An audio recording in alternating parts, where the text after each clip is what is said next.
Some of you might remember me from my run last summer to Edinburgh.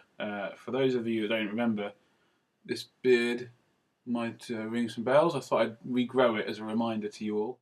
My main inspiration for the run last year was my granddad, who'd suffered numerous strokes, especially in the latter years of his life. Since which time my grandma died earlier on this year, and she suffered a couple of mini strokes towards the end. So my main reason for doing next year's bike ride is for both of my grandparents who've suffered strokes, but also I'm going to be raising money for Marie Curie, a cancer charity, because that's another charity close to my heart, really.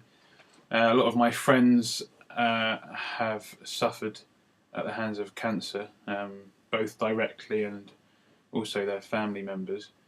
So it would be important for me and for them if we could raise as much money as possible to help other people with such problems.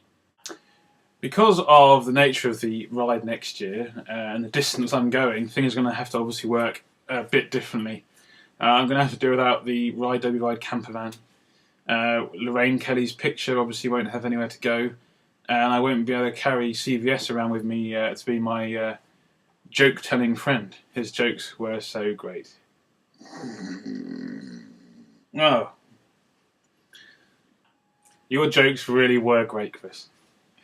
On a serious note, though, the costs involved with having a camper van for 5 weeks and the diesel we'd need to follow me around for 3,000 miles would mean, a rough guess, I'd have to raise about £3,500 just to pay for the camper van and the diesel before I've even given any money to charity. And obviously that's just stupid. So it looks as though the best course of action is for me to obviously cycle everywhere and then stay at hotels in the city as I go.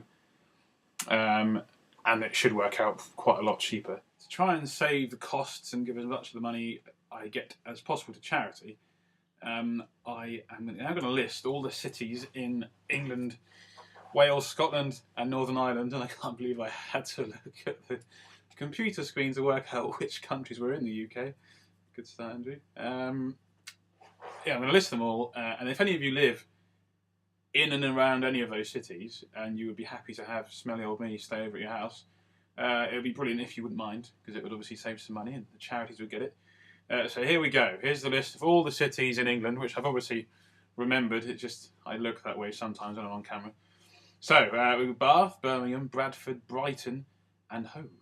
Bristol, Cambridge, Canterbury, Carlisle, Chester, Chichester, Coventry, Derby, Durham, Ely, Exeter, Gloucester, Hereford, Kingston upon Hull, Lancaster, Leeds, Leicester, Lichfield, Lincoln, Liverpool, London, Manchester, Newcastle, Norwich, Nottingham, Oxford, Peterborough, Plymouth, Portsmouth, Preston, Ripon, Salford, Salisbury, Sheffield, Southampton, St Albans, Stoke-on-Trent, Sunderland, Truro, Wakefield, Wells, Westminster, which I know is in London, but apparently it's 2 different places, Winchester, Wolverhampton, Worcester and York.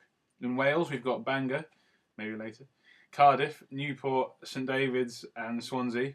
Scotland has Aberdeen, Dundee, Edinburgh, Glasgow, Inverness and Stirling. And Northern Ireland we've got Armagh, Belfast, Londonderry, Lisburn and Newry. I think I only know one person in Northern Ireland and she doesn't really talk to me anymore, so it could be tricky. So anyway, they're the cities, so if you could help out in any way, that'd be fantastic.